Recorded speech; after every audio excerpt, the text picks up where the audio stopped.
Du point de vue du secteur philanthropique, je crois que longtemps, le secteur n'a pas osé prendre part au débat public, considérant que ce n'était pas son rôle. Je crois que cela doit être réinterrogé parce que la philanthropie a une grande légitimité vis-à-vis des décideurs politiques. On s'aperçoit, je pense qu'on peut dire que c'est un milieu raisonnable, crédible, et elle a sa responsabilité, ou en tout cas sa part. Tu es le nouveau Rockefeller, un philanthrope. Qu'est-ce que ça veut dire? Ils veulent changer le monde. Quelle drôle d'idée. Dans un esprit philanthropique. Vous pouvez répéter? Philanthropique. Philanthropique. Je vous donne un peu de pognon. Et finalement, quand beaucoup de gens aujourd'hui me disent « Mais comment fais-tu pour avoir cette humanité ?» Eh bien, je leur réponds très simplement, je leur dis « C'est ce goût de l'amour. Ce goût, donc, qui m'a poussé à me mettre au service de la communauté, à faire le don de soi. » S'emparer d'un mot qui porte l'amour de l'humanité comme message, en saisir tout le sens et la complexité en toute simplicité, découvrir des hommes et des femmes qui s'engagent, écouter leurs histoires et enchanter le monde avec authenticité. Bienvenue dans Philanthropio, le premier podcast francophone qui raconte la philanthropie et dans lequel je vais à la rencontre de ceux qui la font. Bonjour à tous! Pour ce 25e épisode, j'ai voulu discuter un peu prospective, chercher à détecter les signaux faibles de la philanthropie de demain et comprendre ce qui pourrait assurer la pérennité du secteur de la générosité en proie à des changements rapides et des incertitudes. Pour en parler, j'ai reçu Laetitia Gill, une experte qui cumule plus de 20 ans d'expérience en philanthropie et innovation sociale en France et en Suisse. Et vous allez voir que Laetitia a beaucoup de choses à dire en tant que cheville ouvrière du Centre en philanthropie de l'Université de Genève. Sans plus attendre, je vous laisse avec mon invité. Bonne écoute! Laetitia Gill, bonjour. Bonjour Charlène. Merci d'avoir accepté mon invitation et bienvenue au Canada, bienvenue à Montréal. Tu es titulaire d'un master en management. Depuis plus de 20 ans, tu navigues entre l'engagement des entreprises privées et les organismes à but non lucratif en France et en Suisse, avec une double expertise en philanthropie et en innovation sociale. Tu as par le passé été secrétaire générale d'un cercle de philanthropes pendant plus de 10 ans. Alors, de 2017 à 2022, tu as été directrice exécutive du Centre en philanthropie de l'Université de Genève et tu as également co-créé le diplôme d'études avancées en philanthropie stratégique et opérationnelle, qui est un diplôme de formation continue. Et tu co-diriges ce programme de formation continue tout en ayant la responsabilité du module sur le leadership inclusif et la diversité. Dans le cadre de ton travail de recherche sur la diversité dans la gouvernance du secteur philanthropique, tu as d'ailleurs co-écrit une publication sur la diversité dans les conseils de fondation d'utilité publique en Suisse, parue l'été dernier. On y reviendra bien sûr au cours de notre conversation. Et en partenariat avec la Fondation de France, tu as créé l'Académie européenne de philanthropie stratégique qui s'adresse aux leaders des fondations donatrices en Europe. Et depuis mars 2022, tu es basé à Montréal. Alors, j'ai eu envie de te tendre le micro pour parler de la pérennisation du secteur philanthropique et de prospective, puisque les deux sont intimement liés. Et aujourd'hui, le secteur est confronté à un certain nombre de défis, comme la stagnation et la baisse des dons des particuliers dans la plupart des pays. Alors j'entends bien sûr ceux de monsieur et madame tout le monde. La digitalisation, l'incertitude de savoir où investir ses efforts dans un monde qui va vite. Alors pour commencer, j'ai envie de te demander comment conjuguer pérennité et innovation en philanthropie pour à la fois rester dans la course et sortir du lot. Merci Charlène. Alors d'abord, je voudrais saluer en fait ta démarche de mettre ce sujet à l'honneur parce qu'on est trop souvent la tête dans le guidon et je crois que offrir la possibilité d'un podcast sur ce sujet est essentiel. Alors tu parles de sortir du lot, juste peut-être plus qu'un enjeu de sortir du lot, n'est-ce pas un enjeu de contribuer à plus de justice sociale parce qu'on peut rester mainstream tout en contribuant à plus de justice sociale. Mais en tout cas, la question est excellente. Alors, en réfléchissant à ce que tu me poses comme question, je dirais, mais finalement, nous avons besoin de connaissances, d'engagement, de talent et d'intelligence collective. Nous sommes dans un monde qui s'accélère, nous connaissons des crises multiples et qui vont s'accentuer. Et je crois que pour ça, nous avons besoin de compétences, de connaissances. Alors la connaissance, cela passe forcément par de la formation académique de qualité, axée sur le futur. Donc il ne s'agit pas de former les personnes en regardant dans le rétroviseur. C'est important de savoir d'où l'on vient, nos racines, l'histoire, la culture, mais aussi de regarder devant soi, d'anticiper les compétences ou en tout cas les savoir-faire, les savoir-être qui seront essentiels pour demain. Ensuite, il va être dans ces connaissances, ça sera toujours intéressant et je trouve que ça c'est l'avantage d'un éclairage académique, de prendre de la hauteur, de se questionner, de repenser nos actions, toujours de se réinterroger, de réinterroger nos pratiques, nos modes de fonctionnement. On est, comme je le disais tout à l'heure, souvent la tête dans le guidon, ou en tout cas on est très occupé au quotidien, mais voilà, par ces connaissances académiques, ces recherches, ça peut également nous apporter un esprit critique, de conceptualiser certaines pratiques sur le terrain, de transmettre des méthodes, des instruments, et qui pourront être mises en œuvre sur le terrain. Donc, premier pan, j'allais dire la connaissance. Bon, on reviendra tout à l'heure, je pense, sur la formation plus en détail. Je parlais également d'engagement. Alors que nous sommes confrontés dans une période de crise et d'incertitude, je pense que ce qui est vraiment nécessaire, c'est un engagement plus profond. J'allais dire presque un courage moral mis au service de la cause. J'allais dire un engagement authentique. Il faut être moins dans le paraître, et ça sera de plus en plus le cas à l'avenir. On voit que ça évolue dans le bon sens. Et également un engagement collectif, une volonté de travailler collectivement avec les autres. Ce qui est pas toujours facile. On voit que souvent c'est un sujet qui est la collaboration mise à l'honneur dans des conférences. Et puis il peut y avoir un hiatus entre ce qui se passe sur le terrain, où le projet, il y a de la bonne volonté de part et d'autre, mais quand il s'agit de produire un rapport sur cette initiative conjointe, il peut y avoir une question toute bête de logo, de leadership, etc. Ensuite, j'allais dire, dans cet engagement, on y reviendra aussi, c'est une question de leadership. Et je crois d'avoir un leadership, un engagement authentique, j'en parlais, et inclusif. Et peut-être moins, alors ça c'est quelque chose qui me tient à cœur, je trouve qu'alors qu'on travaille pour le bien commun, il y a finalement un peu, pas toujours, mais il peut y avoir de l'ego au détriment du bien commun, malheureusement. Enfin, j'en parlais également, troisième point, les talents. Je crois que c'est très très important.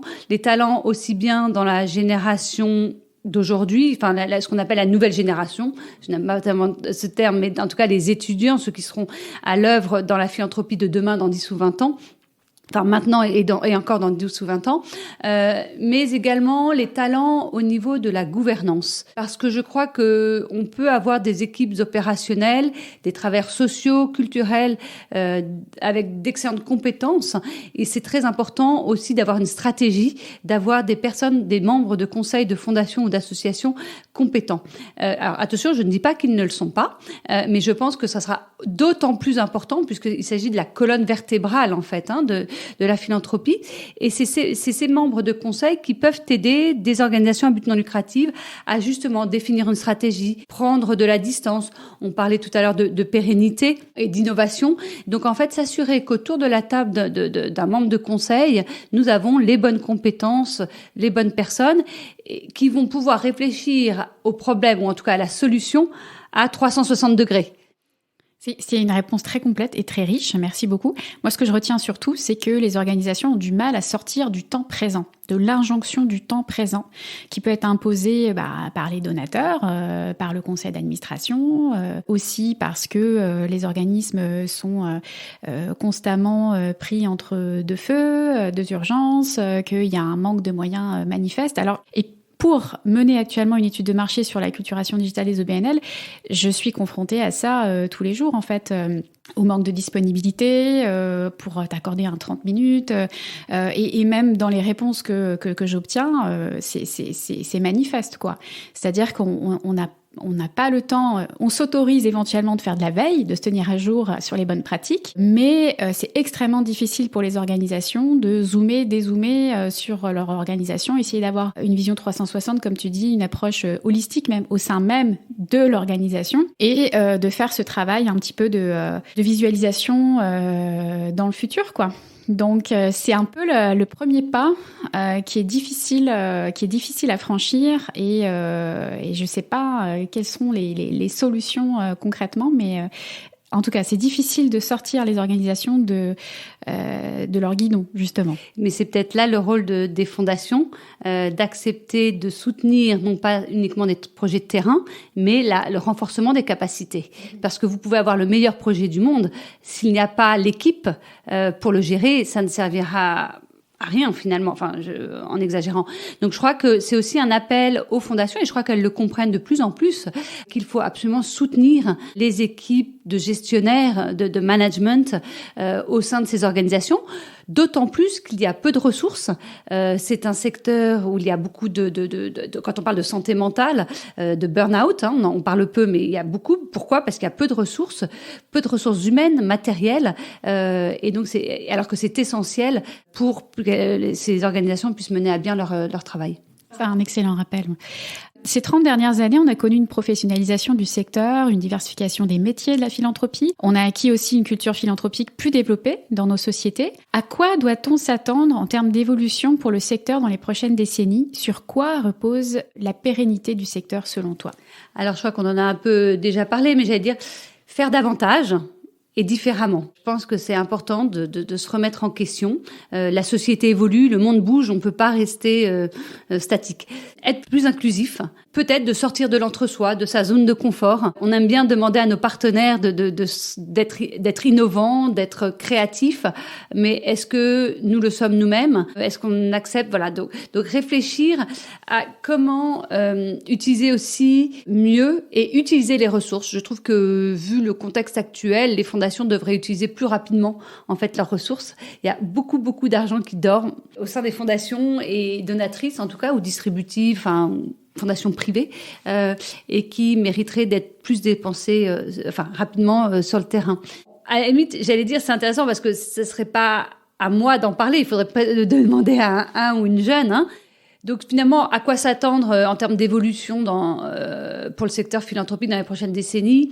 Plus que des causes, peut-être de se poser la question, la philanthropie est de plus en plus participative, on avance dans le bon sens. On avait avant une approche top-down, je crois qu'elle est de plus en plus bottom-up ou en tout cas équilibrée.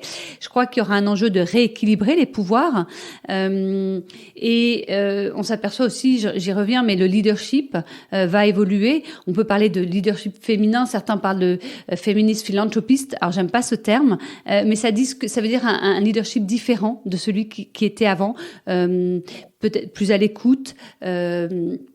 Et plus inclusif dans le sens qui prend en compte toutes les personnes et notamment certains groupes de personnes marginalisées.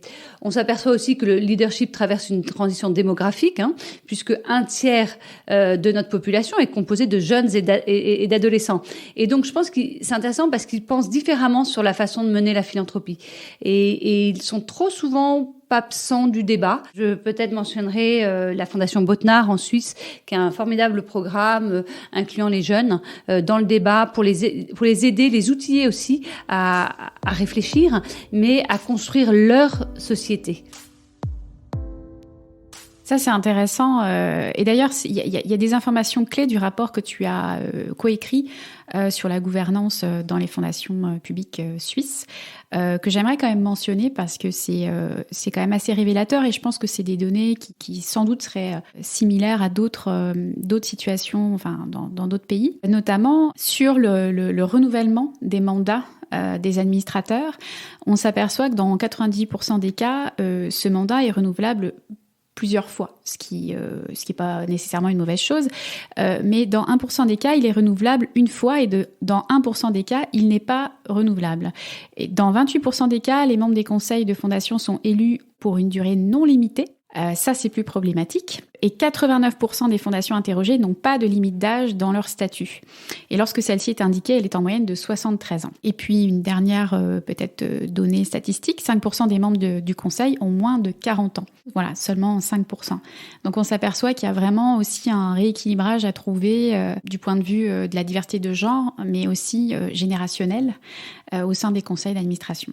Oui, tout à fait, Charlène. Alors juste, il s'agit de fondations d'utilité publique, pas de fondations publiques. Oui, d'utilité publique, oui. Oui, donc cette étude que j'ai menée avec Aline Kratz-Ulmer était intéressante d'abord parce que c'est la première fois qu'on obtenait des données, en tout cas en Suisse, où il y avait très peu de données sur la gouvernance. Nous avons reçu un écho très favorable. Donc on a senti une attente aussi de la part des membres du conseil de fondations d'utilité publique. Donc on s'aperçoit que les membres de conseil sont plutôt âgés. Il faut faire attention à l'interprétation qu'on donne aux chiffres.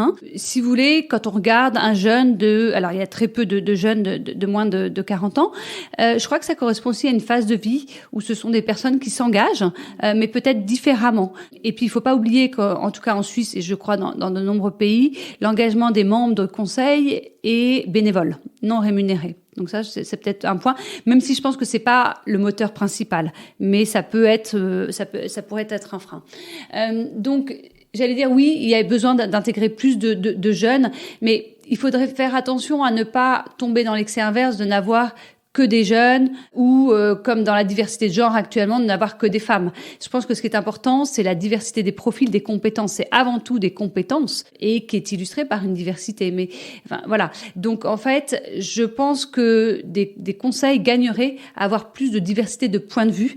On l'a vu pendant la crise Covid-19 où, par exemple, certains conseils tu parlais tout à l'heure de la fracture numérique ou des enjeux de la technologie.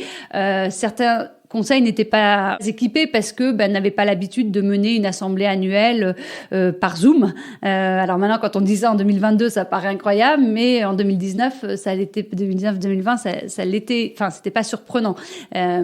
Donc en fait, je pense que ça, c'est intéressant de pouvoir allier différentes compétences autour de la table. Cette diversité générationnelle, oui. Donc, c'est important, c'est vraiment ne pas reconstituer que des groupes d'âge qui excluraient d'autres groupes. Je crois qu'il y a une nécessité de dialogue intergénérationnel. Mais au-delà de la diversité, ce qui est primordial, ça va être l'aspect inclusif, l'inclusion, diversité et inclusion.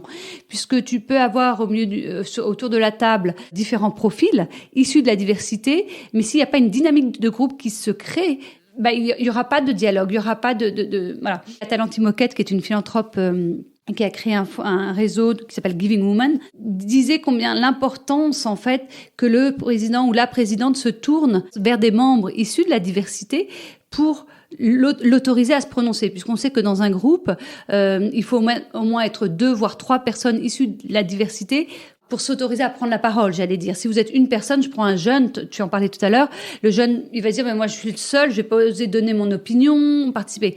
En revanche, si le ou la présidente se tourne vers ce jeune, et toi, qu'en penses-tu?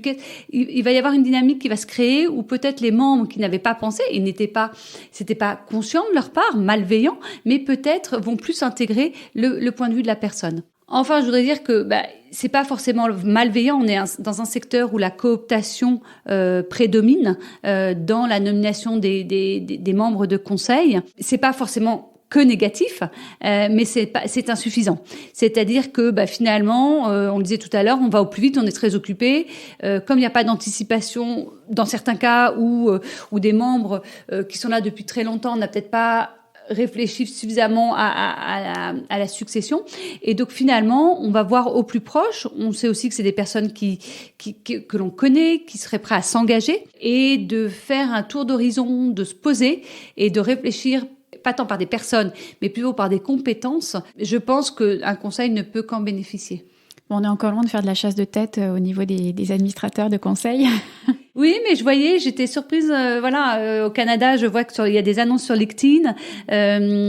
Nous, on essaye de le promouvoir en Suisse. En France, je sais que c'est la même chose. Donc, pas encore, mais je crois que ça va venir parce qu'en fait, on va avoir besoin de compétences de plus en plus pointues. Je pense qu'on n'en est pas si loin. C'est une bonne nouvelle. Alors, la question de l'engagement est partout, dans la sphère publique, individuelle, dans les entreprises. En même temps, on assiste à une polarisation croissante de la société. Comment expliquer cette contradiction et surtout, qu'est-ce qu'on en fait du point de vue du secteur philanthropique ? Oui, je crois que la polarisation est un risque, en fait, aussi d'être dans un monde binaire où c'est noir ou blanc. Et je crois qu'il faut oser reconnaître qu'on ne sait pas tout. Et je pense qu'il faut une humilité qui n'est pas naturelle dans le monde actuel, puisque les médias sociaux, les médias, les nouvelles tombent, et tout de suite, nous devons avoir un avis sur la question, et notamment un avis, puis une réponse construite, etc. Et sans avoir toujours tous les éléments. Et c'est important d'avoir ce dialogue, cette écoute, en fait, pour essayer de comprendre, pour pouvoir soigner les causes des effets plutôt que d'être dans les effets. C'est-à-dire, dans la polarisation, on va vouloir être peut-être très rapidement dans l'action, alors qu'il faudrait peut-être réfléchir aux causes. Qu'est-ce qui nous a amené jusqu'ici à un monde polarisé? Et puis aussi toujours ce dialogue. Quel est le rôle de la philanthropie vis-à-vis de la polarisation? Finalement, la philanthropie occupe une position unique pour relever le défi, en rassemblant des personnes ayant des expériences, des compétences, des connaissances et des antécédents divers pour développer les idées et les solutions les plus efficaces pour s'attaquer aux problèmes finalement les plus urgents d'aujourd'hui. Je dirais qu'il s'agit d'amplifier les voix de ceux qui promeuvent l'égalité pour tous et de poursuivre les efforts innovants. Je prendrai peut-être 3 initiatives puisqu'on est aujourd'hui, nous discutons aujourd'hui du Canada et de l'Europe. Une première initiative qui s'appelle Destin commun, qui est présente en France, mais également en Allemagne, au Royaume-Uni et aux États-Unis. Et il s'agit d'une organisation très intéressante dont la mission est de construire des sociétés plus unies, inclusives et résilientes, dans lesquelles les gens croient que ce qu'ils ont en commun, finalement, est plus fort que ce qui les divise.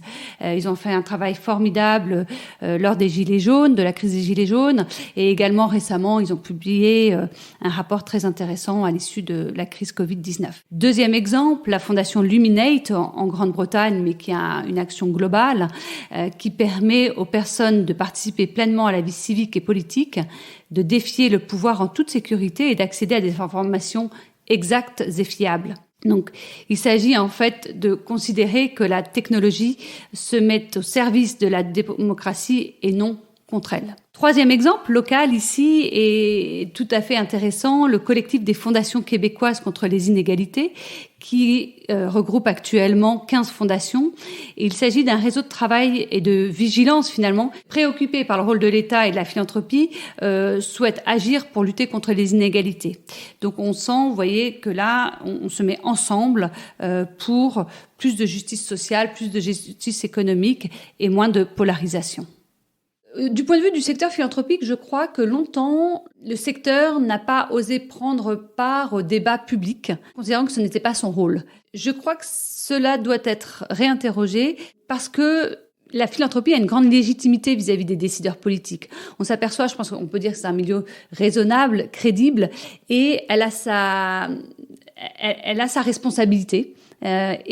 Ou en tout cas sa part. Et j'aimais bien en fait une remarque lors de la Fondation Philanthropique Canada, lors de sa conférence annuelle. Claude Pinard, le PDG de Centraide Grand Montréal, à ce sujet disait des fondations, à propos des fondations, travailler sur le plaidoyer, c'est donner une voix à ceux qui n'en ont pas. Donc si certaines fondations culpabiliseraient à prendre part au débat public, j'allais dire si elles le font pas pour elles le font pour les personnes qui ne peuvent peut-être pas s'exprimer. Et donc je pense que ça c'est très important. Je pense qu'il est plus important que jamais de confronter des perspectives diverses pour innover et favoriser un changement social qui soit aussi inclusif en fait. Je pense que nous ne devons pas craindre le débat, la confrontation des idées, mais ça doit se faire dans le respect de l'autre, dans l'écoute. C'est un débat qui doit être organisé, c'est pas un débat sauvage, des idées sauvages. Mais je crois que, donc voilà, dans ce monde polarisé, la confrontation des idées, l'échange, l'écoute est extrêmement important. Écoute, ça me fait penser à la conversation que j'ai eue avec Sylvain Lefebvre, que j'ai reçu sur le podcast, quand je lui posais la question des pistes pour démocratiser la philanthropie. Et donc, il m'a parlé d'une approche soit par le haut ou par le bas. Il a mentionné notamment la nécessité d'inclure les bénéficiaires dans les cercles de décision, notamment que ça soit au niveau de l'attribution des subventions ou du conseil, c'est-à-dire d'avoir autour de la table des gens qui savent réellement de quoi ils parlent, quoi. Alors, ça me fait penser à cette conversation que j'ai eue avec lui quand tu parles justement d'avoir un débat d'inclusion. Oui, pour moi, il a tout à fait raison. Je crois que le risque aujourd'hui, c'est de parler à la place des personnes concernées au lieu de les inviter à discuter. Néanmoins, les inviter, c'est important, mais il faut les accompagner parce que ce sont des personnes qui ne sont pas forcément équipées pour intervenir auprès d'un conseil ou parce que chacun a son métier, ils ont leurs compétences et là, on sort peut-être de leur zone de confort. Et donc, je crois que ce qui est important, ce sera d'accompagner ces personnes. Mais j'allais dire, c'est une question aussi de culture, de valeur des fondations. Je prendrai l'exemple de la fondation Beati, qui, pour moi, Je ne sais pas si elles incluent des bénéficiaires ou des... Oui, justement, il en parle, Sylvain. Il a longtemps collaboré avec cette fondation. Donc. Voilà, mais il y a, et ça, on doit saluer tout le travail de Jacques Bordelot pendant des années en tant que directeur de cette fondation. Il y avait, pour moi, c'est dans l'ADN en fait de la Fondation Beati, et c'est ce que la Fondation Beati réussit extrêmement bien.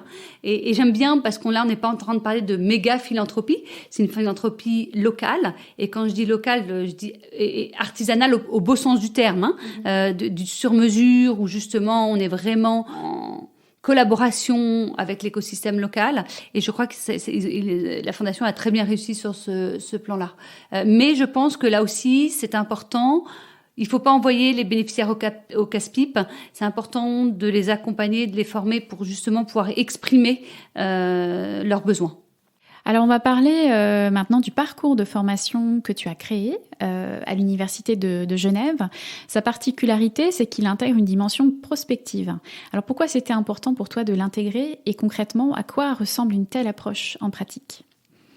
Oui, alors d'abord co-créer. Je n'étais pas seule à la créer. C'est le fruit justement d'intelligence collective avec le professeur Giuseppe Ogazio, qui est le titulaire de la chaire en philanthropie comportementale, soutenue par les fondations Edmond Rothschild, et Daniel Casley, qui est spécialiste en formation. Donc voilà, nous étions 3 dans cette aventure.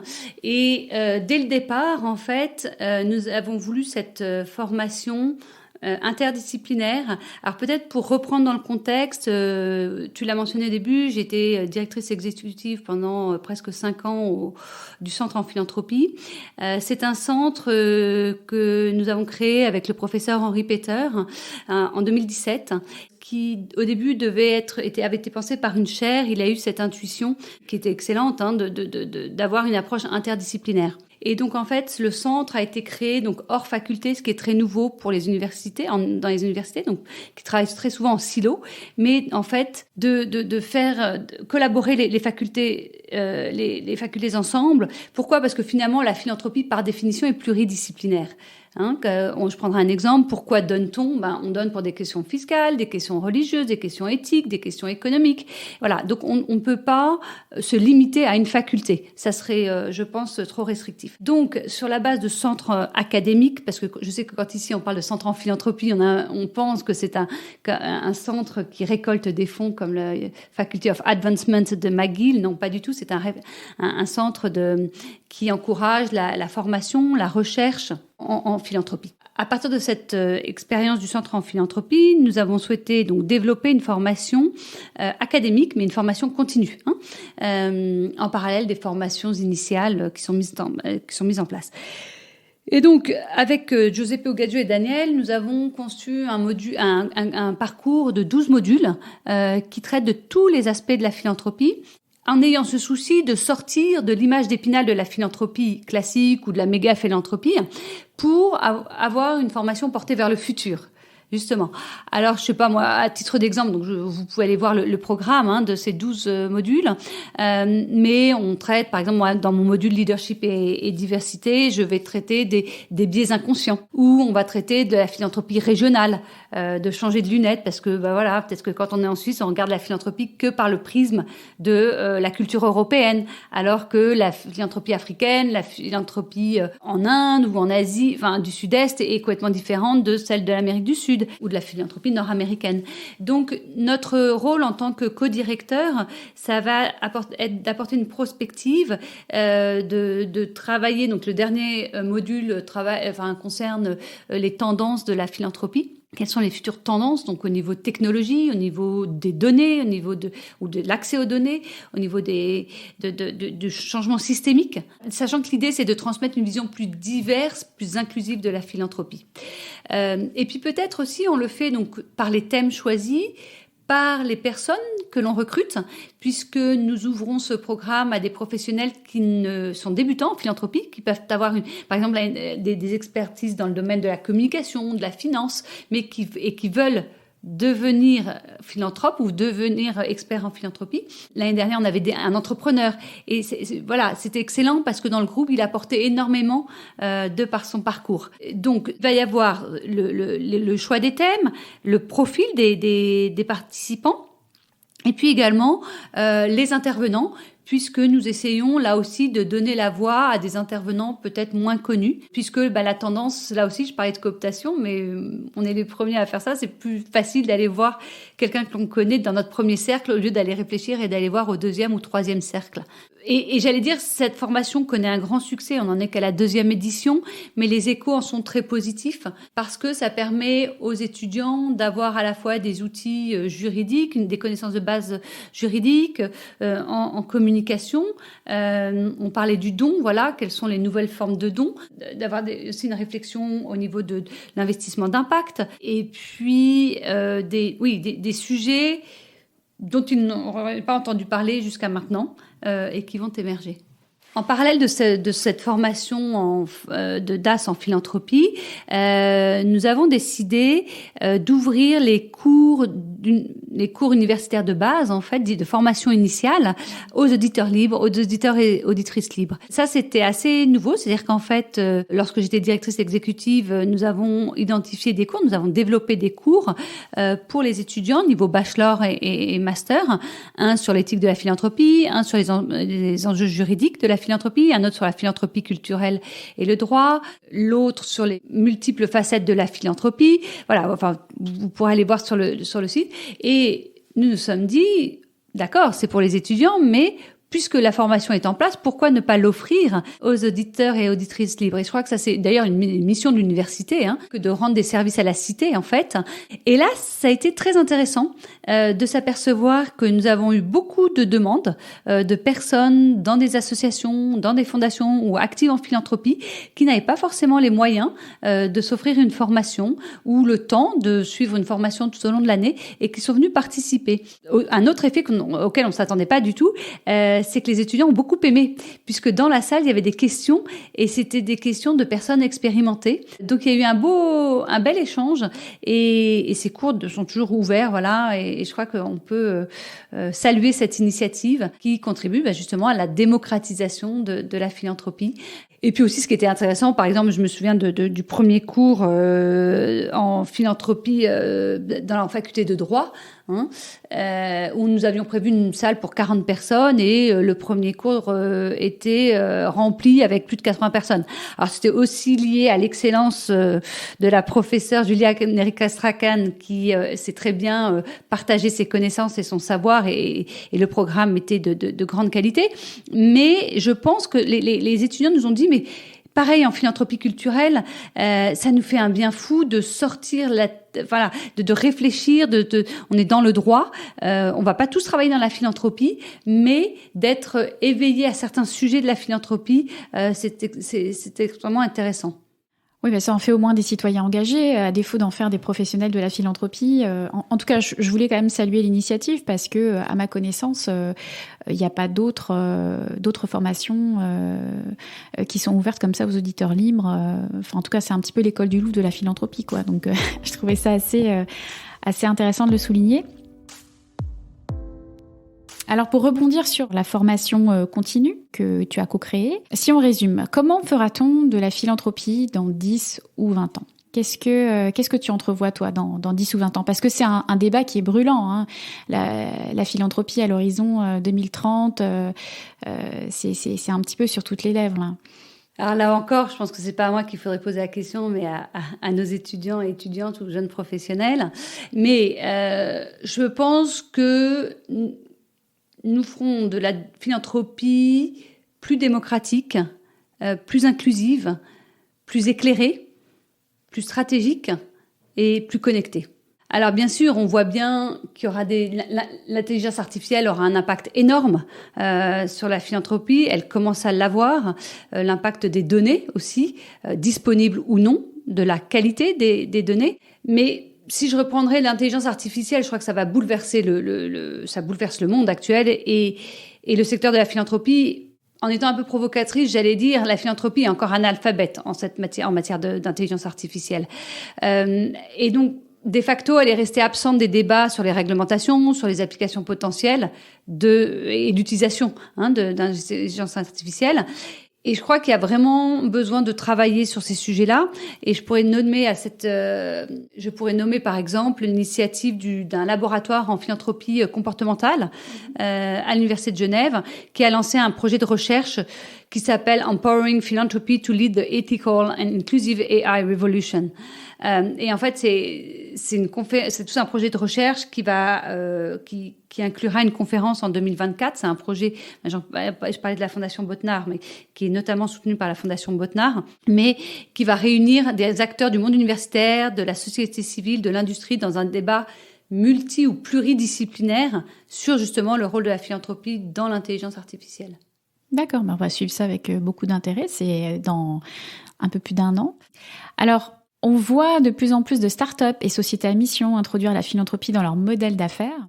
Et de manière générale, les acteurs marchands soutiennent ou créent de la générosité selon qu'ils se placent du côté de la RSE ou de la philanthropie. À l'inverse, est-ce que tu crois que les associations devraient fonctionner comme des entreprises ? Absolument ou surtout pas.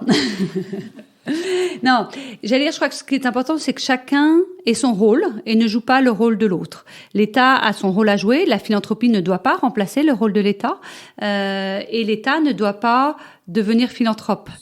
Finalement, le secteur de la philanthropie est façonné par les entreprises, de par leur engagement RSE, et des attentes, alors que ça soit par leurs convictions, par les attentes des différentes parties prenantes, de leurs clients, de la société civile. Donc je crois qu'en définitive, les entreprises n'ont plus le choix vis-à-vis de leur engagement sociétal. Et on s'aperçoit que de nombreuses entreprises ont modifié leurs objectifs, leur gouvernance et parfois même leur stratégie de base, en fait, en fonction des objectifs de développement durable de l'agenda 2030. Et tout ça, in fine, pour contribuer à la promotion du bien public. L'émergence de l'entrepreneuriat social et des organisations hybrides ou encore du mouvement Bicorp est vraiment une âme de fond, j'allais dire. Et c'est d'ailleurs un sujet qui est un des axes de recherche stratégique du Centre en philanthropie.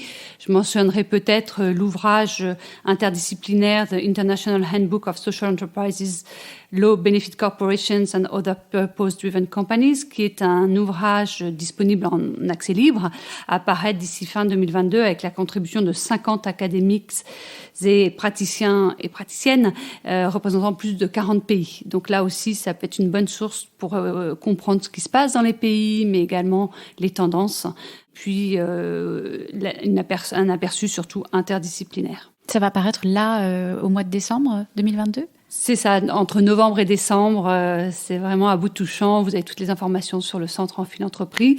Ce qu'il faut savoir, c'est que c'est le résultat, ou en tout cas le continuum d'une grande conférence qui a eu lieu au printemps 2022, qui a rassemblé différentes personnes à travers le monde. Et je crois que c'est le premier ouvrage académique, mais vraiment accessible à toutes. C'est là aussi, ça va dans la continuité de ce que le Centre avait déjà réalisé quand j'étais sur Taxation and Philanthropy, donc explorer des sujets pas encore étudiés au niveau académique, ou si ils ont été étudiés du biais d'une seule discipline, alors que là, on voit vraiment l'approche transversale, et c'est ça qui en fait la richesse.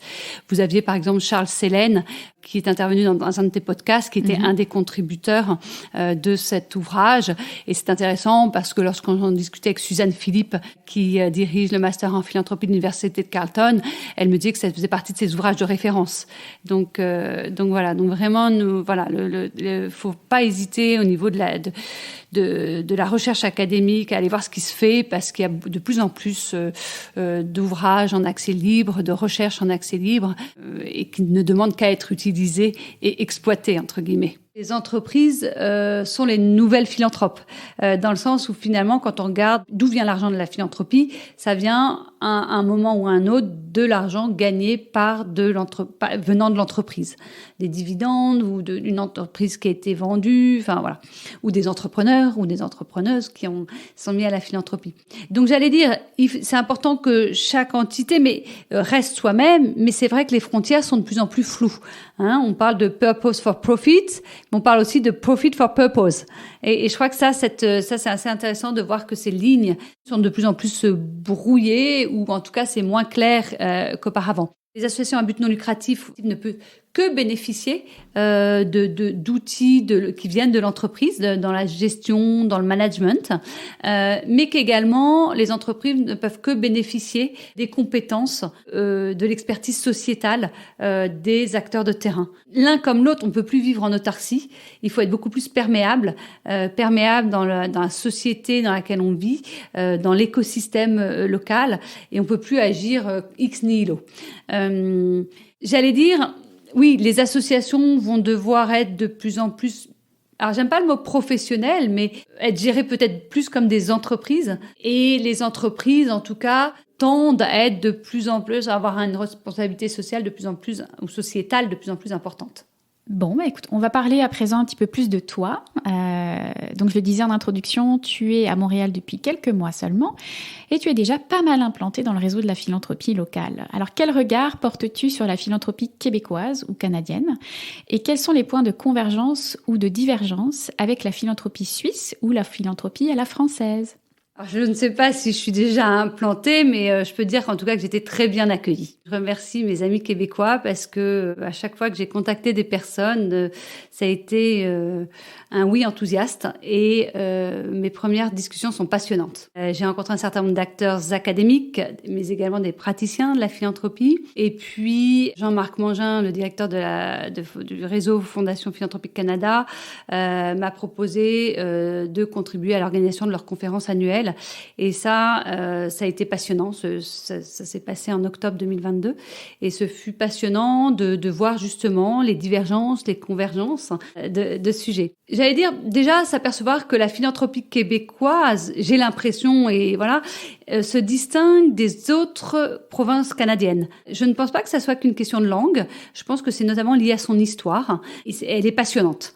Je sens au Canada la différence entre les donateurs anglophones et francophones, et je sens l'émergence du développement de la philanthropie francophone, qui était peut-être avant, qui avait l'image de philanthropie pauvre, mais qui est une philanthropie très engagée et qui a sa propre identité. Au niveau des convergences entre la philanthropie canadienne et France ou suisse, j'allais dire, il y a peut-être un aspect réflexif où, en tout cas dans les acteurs que j'ai rencontrés au Québec principalement, rejoignaient la question du pourquoi plutôt que d'être dans le comment. Peut-être dans les philanthropies anglo-saxonnes, il y a ce côté très pratique d'avoir les mains, d'agir sur le terrain.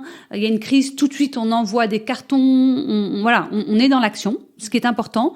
Mais il y a peut-être pas cet aspect réflexif dans le sens où de prendre le temps de réfléchir au pourquoi. Et j'allais dire oui, peut-être qui consiste à travailler sur les causes en fait plus que sur les effets. Si chaque pays a un contexte et une histoire bien spécifique, finalement, les défis que nous affrontons sont similaires.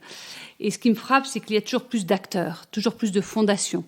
Et lorsque je parle d'acteurs, j'entends également les entreprises, qui sont elles-mêmes de plus en plus engagées via notamment leurs fondations, qui posent un certain nombre de questions, pour certains d'ailleurs. Je vois également des enjeux de gouvernance, de leadership avec la transition générationnelle, les enjeux de diversité et d'inclusion, et également une volonté d'avoir une philanthropie participative de plus en plus forte, ce qu'on appelle le trust-based philanthropy en anglais, qui est fondée sur les relations de confiance. Je réalise aussi qu'il y a cette envie de rééquilibrer les pouvoirs. J'entendais une personne qui me parlait de passer d'un paradigme de l'ego à un paradigme de l'équité.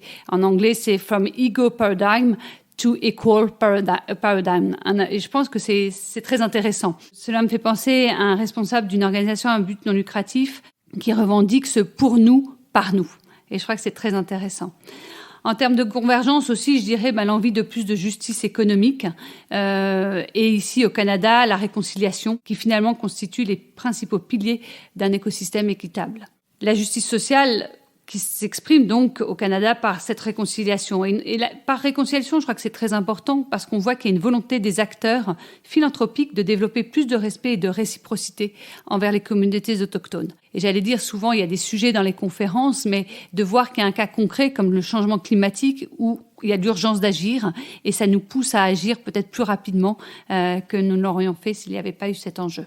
Autre convergence entre la France, la Suisse et le Canada, c'est qu'on s'aperçoit que le secteur philanthropique est sérieusement mis au défi de justifier son existence. Et je crois qu'il est de bon ton, malheureusement, de critiquer la philanthropie. Ce que je trouve dommage, ce que je regrette, parce que finalement, on parle d'une certaine philanthropie, on parle de la méga-philanthropie, et ça joue préjudice, en fait, à tout le secteur, à toutes ces personnes engagées sur le terrain, toutes ces petites fondations, ces acteurs qui donnent de leur temps, de leurs ressources. Et je crois qu'on entend plus facilement parler des méga-philanthropes plutôt que d'autres personnes, d'autres acteurs de changement qui constituent cet écosystème. J'ajouterais, on parle aussi beaucoup plus de méga structures philanthropiques que de plus petites organisations à taille humaine.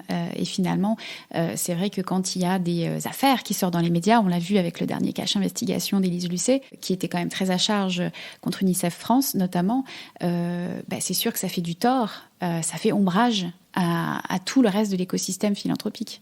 Tout à fait. Je crois que c'est un équilibre à trouver. J'étais marquée par cette conférence donc organisée par Fondation Philanthropique Canada. J'allais dire c'était une conférence, c'était un business finalement. Mais je crois que ça mérite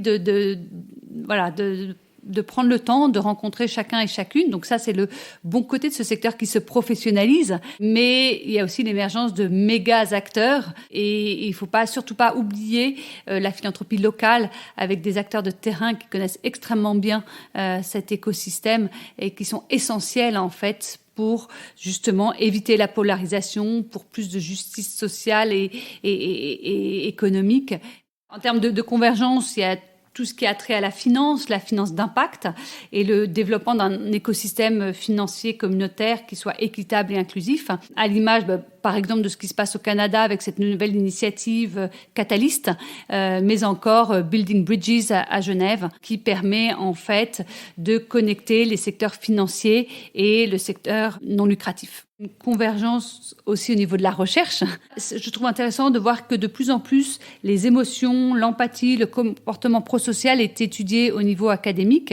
Et nous avons à Genève un centre interfacultaire en sciences affectives dirigé par l'excellent professeur David Sandé qui travaille sur ces sujets avec 70 chercheurs et chercheuses. Mais également, c'est intéressant de voir cet écho à McGill avec professeur Anita Novak qui mène des travaux considérables sur l'empathie. Donc, on voit ces convergences au niveau académique sur ces sujets très novateurs, sur la philanthropie comportementale, les comportements prosociaux, donc l'analyse de ce qui se passe dans la tête et puis dans la manière d'agir des philanthropes. Ensuite, je ne sais pas si c'est une divergence, mais en tout cas, j'étais impressionnée par l'avancée de la diversité et de l'inclusion au Canada. Ça semble aller de soi. Alors, quand j'en discute, on me dit que c'était pas comme ça il y a quelques années. En tout cas, c'est impressionnant. Et je crois qu'on peut beaucoup apprendre. Et ça en fait un débat beaucoup plus riche. On est sur, je parlais d'intelligence collective, elle est là, puisque on a différentes voix, on peut apprendre énormément les uns des autres. Je pense aussi que le Québec évolue, en tout cas le secteur philanthropique au Québec évolue au niveau du leadership et de la gouvernance. On voit des nouvelles directions dans les grandes fondations telles que Chagnon, Beatty, et ça c'est assez intéressant. Je suis curieuse de voir justement l'évolution. Et je pense que c'est très encourageant de construire sur le passé et d'avancer vers le futur. Et puis, je pense que Montréal a la chance d'avoir d'excellents centres comme le PhilAb, comme le centre de recherche sur les innovations sociales à l'UQAM, mais également plus largement en dehors du Québec, un programme de master en philanthropie à l'Université de Carleton. Ce sont en fait des expertises académiques qui peuvent aider également à renforcer le secteur philanthropique. Et puis, il y a également le certificat en philanthropie que tu as d'ailleurs suivi de l'Université de Montréal. Alors, on va terminer par une dernière question pour toi, Laetitia, une question qui me brûle les lèvres. Quels sont tes projets à venir ? Quel est ton prochain chapitre professionnel ici à Montréal ? Écoute, je souhaite avant tout profiter de ce regard encore neuf que j'ai pour prendre le temps de comprendre l'écosystème philanthropique canadien, notamment québécois, mais également les enjeux. Je crois que c'est vraiment une période propice. On sort de la crise Covid et j'ai encore ce regard frais. Je trouve ça très intéressant de comparer. Pour moi, c'est extrêmement enrichissant de comparer ce qui se passe en Europe, ce qui se passe sur le continent nord-américain, de voir que cette philanthropie canadienne n'est pas une philanthropie américaine. Aux États-Unis, c'est encore différent. Et voilà. Donc, mes projets à venir, j'allais dire, bon, j'ai envie de continuer mon travail de recherche sur la diversité, mais de le faire évoluer sous l'angle d'intelligence collective. Ça, premier point. Je pense qu'il y aurait une utilité à créer plus de ponts entre l'Europe et le Québec. Alors voilà, si je rêve, je me dis, on pourrait organiser un sommet de la philanthropie francophone, en incluant bien sûr la Suisse, la France, la Belgique et le Canada, mais aussi et surtout l'Afrique, parce qu'on voit qu'il y a énormément de choses qui se font en ce moment au niveau de la philanthropie africaine. Ça existe, cela dit, au niveau des fondations communautaires. Hein. Oui.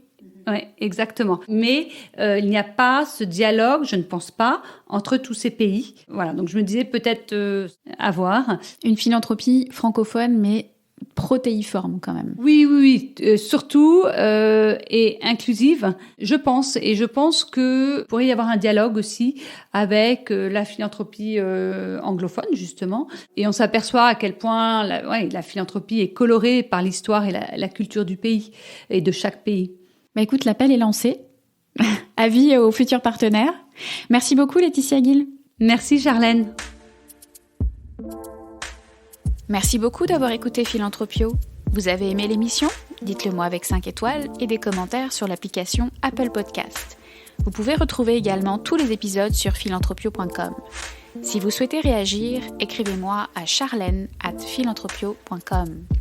À bientôt pour dérouler le fil de nouveaux récits.